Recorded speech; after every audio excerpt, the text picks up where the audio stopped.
Welcome aboard, folks, and welcome back to my regular viewers. My name is Rod, and in today's video, we will be doing the second part of our multi-part series on how to prepare for an interview. The very first video was a generalized, applying to all industries type of video. Going forward, we're going to be focusing on airline pilot interviews, and perhaps with a special emphasis on majors. That way you're preparing for that which is most difficult, and you will be able to take care of all of the jobs getting up to that airline pilot at the majors. Interview, that very special and important day in all of our lives. And today's subject will be appearance, and what I believe is an all-encompassing approach to delivering the highest level of professional appearance and delivering the very best version of yourself on that very important day. Stay tuned. In the end, we have, I'll be sharing with you big news. There will be a huge part of the channel that I will be adding in the near future, and that's why I couldn't post last week. We are working to restructure the studio to make that possible. Stay tuned till the end, folks. From the top, I would like to cover that which would be more of an expected part of this video, right? So what we're talking about here is your suit, how it looks. Well, the best way to do that research is to reach out to people that work in that company and try to get a feel for what is it that that company is expecting of you the day of the interview. And specifically what I'm trying to get to here is, the color of the suit, the tie, the shirt, the type of shoes, right? Just some basic stuff, over the top brushes type of approach. So you have an understanding, a framework of what you need to work with. Most legacy carriers in particular are uberly conservative companies in the flight deck environment, because you have to be very procedural oriented, rules, legislation, orders. You have to be that type of military style of mindset in order to succeed and thrive in that structure of the especially legacy carriers. That is the only way you can ensure the safe transport of millions upon millions upon millions of passengers and individual flights while keeping your ducks in a row and keeping things safe.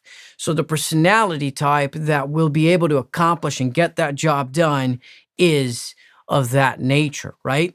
Very pragmatic. So for the interview that I had the opportunity and the pleasure of being a part of, obviously very, very, very conservative. So everybody except one guy, though he did well in the interview, was pretty much suited up in a uniform style. All right, so we all had either the dark navy, no pinstripe, flat suit with the white shirt and a variant shade of red tie, so to speak, and some other guys had some different color ties. Now, the company, it may be known what their preference is, or it may not, in which case I would say err on the side of caution, of course. But it's still within that very restrictive framework. You can still have a very large amount of variance. Like I was alluding to in my first video, make sure everything fits properly. Now, in the first video, I did general. Now, to be more specific, it is important to make sure that everything fits, right? So, for example, one item that can be overlooked, and I see this just out in the terminal, obviously these people are not going for interviews, but is your undershirt, right? So if you're not wearing a tie, your undershirt can have a little bit of a V cut, right? And it's going to look okay. If it's just a rounded neck type of undershirt, you're going to see the shirt through the undershirt through your shirt over here. You would see it. So flip that. On the day of the interview, you're going to have a suit and tie. You don't want a V-neck or anything that would alter the shade of white close to the neck region, right? There are also different types of collars, right? So there are specific names. I really don't have them all down, but you got like the French cuff, the French type of collar, the ones that stick out a little bit. They're flatter. The ones that are very tiny, very, very tiny. Ones with buttons, a little bit more of the traditional ones like this. And typically, as a rule, everything that is really stylish is not very conservative and traditional, right? So stick with your standard or button, I would at most, just me. And, get your tie in there. The tie, well, hold on, let me stick with the shirt first, right? So the shirt, make sure it's the proper length. Make sure it has the right amount of room around your wrist. You certainly don't want it to be too tight. You don't want it to be too loose. You don't want it to be too long. You don't want it to be too short. I know it may sound like a little bit of a broken record here. However, the beauty is in the details here, right? So the minutia and the attention to detail as a whole, once being delivered, gives that performance edge, that intangible, like, that person looks sharp. And, you can't quite put your finger on, give me one thing that they did that was right. Well, it's a multitude of things that you do that's right that will culminate in that's a sharp guy, that's a sharp girl. And then if you're the person interviewing, you're like, well, this person obviously has put forth a tremendous amount of effort in just their appearance. Odds are they're good. Now we're going to find out. We're not going to stop there. But you're psychologically at least putting the other person at ease once they're interviewing you, right? Now on to the tie. It is very important to practice how to tie the tie. And I personally am rather fond of just the old school tie that you actually have, not the zip stuff, not the clip stuff, none of that. So just you got to make a beautiful tie and then get that triangle just right. Get that triangle perfect, right? The length of the tie is appropriate and it should just about touch your belt buckle, not beyond it, not way before it. Should just about touch your buckle. And with that perfect triangle and whatever's remainder should stay within the tie so as to not be too long. If you're a short individual such as myself, you cannot buy a long tie because then it's just not going to work. There's too much fabric in there. And then I think if you're really tall, you can pretty much get any tie. It'll work for you. I haven't heard of any problems. But again, be mindful of the triangle and the neck region, right? And practice that knot and suit up the day before the interview, head to toe, suit up and make sure that everything is ready to go. Iron pressed, sharp looking, dressed perfect. Everything is good. And make your tie the day prior. You don't want to do it the day of. And then, just have it ready, hanging in a closet. Okay. The watch that you'll be using for the interview, again, probably a dress watch, right? So something that fits comfortably under the cuff, nothing too big. Like I'm a big fan of Breitling, absolutely fantastic company. I'll do a watch review in the future. Tremendous history, heritage. I mean, you know it, right? It is just a, pinnacle. It's awesome. But their watches are really thick, right? Really, really thick. And they do not fit underneath most cuffs. So I wouldn't use that watch for an interview unless I can suit up the watch appropriately and it's a little bit more subdued and it does fit with the shirt. That would be very important. So keep that in mind. Overall, then next would be the belt. Obviously, sticking with a black belt and the buckle. The buckle, nice and clean, nothing crazy. The fancy stuff, leave it for your days off. When you're showing up for the interview, keep it nice and boring. That's good. The pants. All right, so I addressed the earlier, the trousers. The shorter you are, the less of a break you can afford at the bottom of your trousers to present yourself in the best manner possible.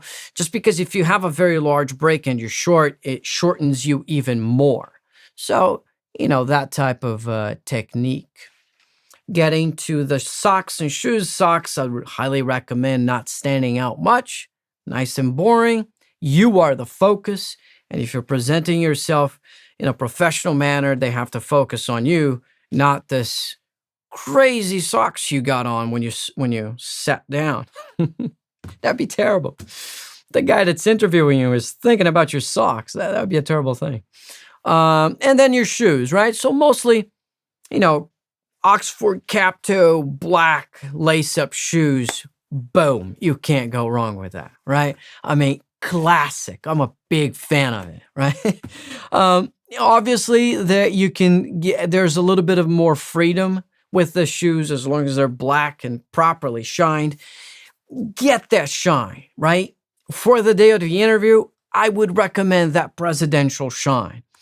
If you can't do it, find somebody that can, but try to, it's going to take some time, right? It'll probably take at least an hour, maybe more. Just shining that shoe to get it to that so good level of shine that people will look at you and be like, those are nice shoes. I did make a video on how to shine your shoe. In that video, I went through the entire process. And I'm bringing this up because it's really important. The next day, I went out on a trip. During that trip, I had two people approach me and talk about my shoes. So that's people notice. People notice. All right? When you dedicate yourself, it comes through. Don't think that nobody's going to look at my shoe. No. People look at your shoe. I look at your shoe. I'm that kind of a guy. But I appreciate it, and it gives you that performance edge. So go ahead and put some time into it, and it will make a difference. Make sure to check out that video. Now, as far as, let's talk a little bit about cost, right? Because that's a huge factor. When I was going to interview for the regionals, I showed up with shoes, okay? I didn't show up with, my Ellen Edmonds, okay? So you got to work within your budget, and everybody knows that. It's understandable and expected, right? You don't expect a guy that's coming up in the industry to show up with, $1,000 suit and looking at that level of executive level of suit, right? So don't be too harsh on yourself with regards to that. Work within your budget, right? Do your best within that budget, but you can still deliver a professional appearance just by proper fit of your suit. It could be $100 suit. If it's properly fitted, it's going to look pretty good. I mean, the fabric and how it counters the body and the finer details are most definitely not going to be there. But you will deliver, right? So just a little bit about cost, keeping that in mind. Speaking from personal experience, when I was coming up, I was using what I could afford. I think, first interview might have been $100 suit, so just a regular suit, So don't get too caught up in the cost is what I'm trying to say. So this would be what you are wearing. Now, as far as personal grooming is concerned, obviously very personal. However, I do like my hair very short, as I'm sure you've noticed, side fade down to the skin. So that haircut lasts about 3 days. And then my hair grows fast, really fast. So to keep sharp looking, I got to keep cutting. So I would have to cut at a maximum of 3 days prior to the interview. Okay. So do whatever works for you. I would highly recommend knowing the person that is cutting your hair and making sure you're giving yourself a little bit of time to recover if there's a mistake, right? But most importantly, cutting with the same barber and going to the same place will give you a that comfortable variable of I know what I'm gonna get when I go there, so then I can be confident the day of, you know, this is it. It's what you get. It's the best version of me, right? So do think of that. Now, as far as all the other personal grooming stuff, your nails, your eyebrows, and all that, and shaving, do what you feel comfortable with. Of course, airlines, pilots always shaved and clean cut. That's a rule here in America. Internationally, I know that is not. There are many airlines that allow pilots to have beards. In the United States, that is not a thing. So obviously, you know that if wherever you live, and you know that going into it, right? Next would be perhaps things that you might not necessarily be thinking of, right? So when you're thinking professional appearance, you may be thinking just of that which you are wearing. And obviously, that is a key component. But there's more, right? So the briefcase that you're bringing to the interview, what is it? How does it look? What is the size, shape of it?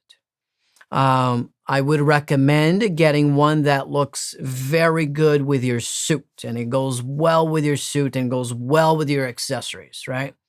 Let me give you an example of somewhat of a synergetic thing that you could try. Just an idea. The chrome shade brightness of your watch matches your belt buckle that matches the buckles on your briefcase. I mean, just envisioning it, you're like, that looks good. All right, that looks good. And it's uberly conservative, and it's traditional, and it's just nice. So think of that as well. Don't stop with your personal appearance. Going a step beyond that, you show up to the interview, right? The company should have all of your paperwork. You've submitted all of your paperwork. They should have it all. They should. But in case they don't, you should have all of your paperwork printed, organized, tabbed, and ready to be delivered. Can you imagine they call you up and they're missing something, and then you open up your folder. In my case, I have this gorgeous leather binder from my university, Embry-Riddle Aeronautical University, and it's got these beautiful gold details that are not so gold anymore. It's been a while. And, I had a lot of paperwork stashed over here in the flap and in the front. I don't think I had this note-taking pad. I just had paper in there. But, you show up with this kind of a folder, and it's that's nice. You put that in front of you, and you have your paperwork ready. It's like, oh, you're missing something? What you got? What do you need? I got it tabbed. And when they see tabbed and organized paperwork, wow, that's good. Got your business cards here ready to go. You got your resumes ready to go. I mean, deliver, right? Talk about delivering. This is wonderful. So, got your binder, got your briefcase, you got your paperwork. Next would be the almighty resume. Man, oh man, this is obviously super important, right? So, Embry-Riddle did have a career development department, of course. It is all very self-driven, right? You got to go there, you got to do the work, and they just review and give you feedback, right? So it's not like they're doing anything for you, like, oh, here's a beautiful resume. You just fill in the blank. Nah, you got to do the work, right? Because you want it to be you. You want it to be, this is my resume. This is a summary of my professional experience, accreditations, and achievements, and I am presenting it in a manner that best represents those achievements and the best that I could do, right? So you want it to be a version of you. So I can't just tell you this is mine, do like I do, because that would be faking it, right? It wouldn't be yours, right? Now, what I like in my resume, and my resume went through dozens upon dozens of revisions in my career path, and I did really well in it. And my resume was one of the example resumes that they used to show at the career center as what a resume should look like. Now, it did take several dozen reviews, right? And again, right? The details are what is most important. Font size, selection, spacing between the lines, overall formatting of your resume is key, right? Readability. Your eyes should be able to easily pan through. Other industries will have multiple pages worth of resumes. In the airline industry, it is common to have one uh, paper, one sheet of paper, maybe two at the most. You have if you have a lot of job-specific extracurricular, if you've done a lot of different management posts and positions, then I guess you would have to. But if it is not job-specific, I wouldn't bother listing all the other stuff, right? So try to keep it to one page. I did. I kept it to one page when interviewing with the majors.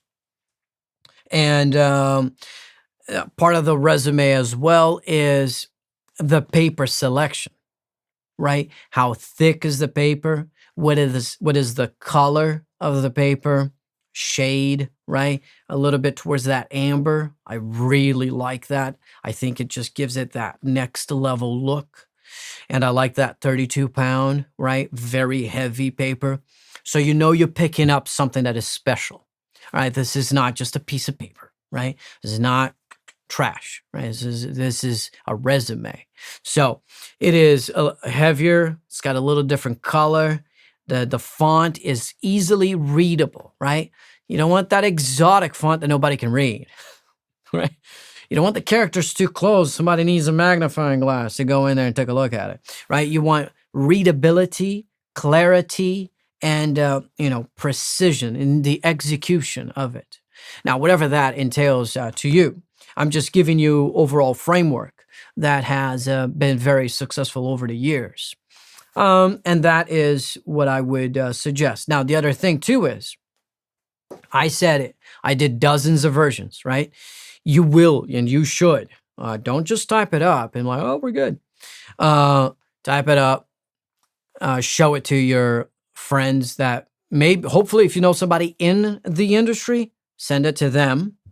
Have them review, give you pointers, have lots of third opinions, second opinions, third opinions, fourth opinions. Just dish it out to those who are close to you, and then you yourself revisit. Right, take a break, go do something else, revisit, and you'll notice, man, that comma, I missed it. Like I looked at this 10 times. That comma is not supposed to be there. And there was an extra space, So you name it, just make sure that you're putting forth the effort to get the job done right there. Okay, so as far as overall appearance, I believe we have covered the entirety of it, right? From what you are wearing to your accessories, to your briefcase, to your folder, to your paperwork, to your resume, and then obviously you get to how you carry yourself and how you present yourself and your posture, right? Perhaps this is kind of like the last bit of that professional appearance, right? So it is very important. Now, this obviously transcends interviews, but to have good posture. Now, good posture is greatly a byproduct of health and fitness and overall discipline, as well as other factors that are psychologically that impact how you go about the world. However, I am a big fan of shoulders back and straight and just having good posture. I do, and people call me out on it, believe it or not. But it's just who I am. Not faking it. Not trying to be somebody else. I just carry myself in this manner. So then, it does present itself very well. So I do highly recommend it. Right? If if you're like this, and you're just maybe not aware of it much, but your shoulders typically are rolled forward, and your back might be curved, and you know it behoove you to have a better posture, right? It allows for a higher level of clarity of thought, and it does make things flow a little bit better. As a last, extra bonus card in there, something to think about. Like I said, folks, in all of this interview stuff, you need to remember that people hire people, and the person behind the counter is the one that hires you. And in the end, they have to like you. They have to like you, right? They have to say, hey, you know what? This guy is good to have billions of dollars of liability as the captain of a wide-body aircraft. And we're going to hire him and keep him for 40 years or 30 years or 20 years. And the company is making a tremendous bet on you, right? They have tremendous at stake, and they're really committed to trying to figure out, right? This is difficult for you, and it is very difficult for them as well. So do have some sympathy with regards to the extremely difficult job that the company is doing. And if you find somebody over there who's just like, hurting your feelings, well, I recommend you get over it. It doesn't matter, right? It just simply doesn't matter. Just be tough, right? Take it. Keep a cool-headed mind, and be honest, be yourself, and deliver. And then hopefully they'll like what they see, and they'll give you the opportunity to have the privilege of doing that job. All right. So I hope you've enjoyed this. It was definitely a little bit longer into one single subject, as I promised it would be. That is the idea. We're going a little bit deeper into the professional appearance. Obviously, you could go far beyond by actually suiting up and doing all the examples and all that. I won't be doing that this time around, so we'll see what happens in the future. Now, folks, with regards to the news, so to those who have been following my channel here for a little bit, thank you very much. So the last week I couldn't post, and I couldn't post because I was restructuring my studio to allow for a much greater level of productivity. I've acquired a lot of equipment to make these videos in 4K with outstanding sound quality for you, and I had accrued quite a bit of boxes out there. So I had to get rid of all the boxes, do quite a bit of cleaning, and stuff was just upside down. Man, it was a lot. So having that done, I will be taking the channel into flight simulators. Now, I will not stop building creating the type of content that I do, but I think that the flight simulator will add tremendous value to the channel, because as a young pilot, the flight simulator was an absolutely key component of developing my skills, maturing my dream, and it gave me a real sense of what I wanted to do. And Microsoft Flight Simulator recently launched their second to none. Absolutely. I mean, I see some of these videos on YouTube, and it's just nuts what they've been able to accomplish. It is really lifelike. So we're going to be going through together the building of a really, really, really good machine that will be able to run that extremely demanding software at its highest or very high settings. I know that the machine has to be very, very capable. That research in and of itself, I'm working with right now with somebody, and we are going to be then putting it together after all the pieces of the puzzles have been selected. I will then provide you with a build series, right? Where I'm going to talk to you about the decision making process on each of the most important, or in each of the parts that go into the computer. That would be important from the standpoint of, technically, what do you need to get that level of performance? We'll run benchmarks and I'll share those with you. So we're going to geek out on a lot of computer stuff, right? And to those that are not so interested in simulators, let me just tell you this.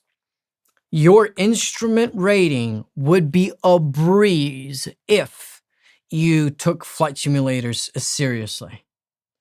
I can't emphasize that enough.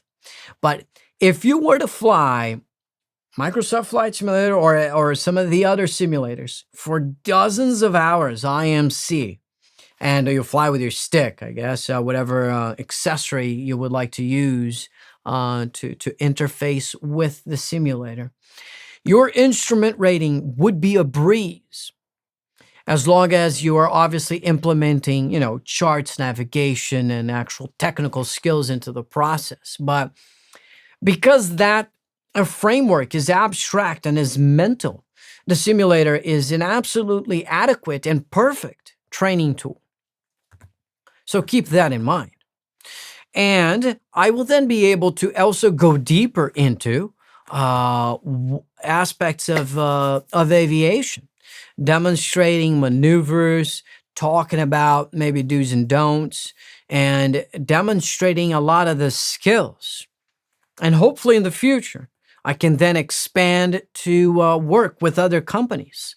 And then I can show you the true power of the in-home flight simulator, where if you take it to the next level, you can build yourself a pseudo cockpit at home for a very, very small, a tenth of the cost or less of what it would be to own a real airplane and fly a real airplane. And I tell you, for this tends to be predominantly male, but of course, females do it as well. But your mind in that level of a tool, you're getting a great deal of pleasure, a great deal of training. It is a serious hobby, as serious as you want to make it. So I do think it'll be great for us to go into that and journey in that process. Now, folks, do let me know in the comment section down below. Share your thoughts. Let's engage. We're just in the beginning, but we will build a strong aviation community together. I do appreciate your time. Thank you for hanging in there till the end. As always, like, subscribe, comment, and share. Help me grow the channel. I do appreciate it. And until next time, as always, fly safe.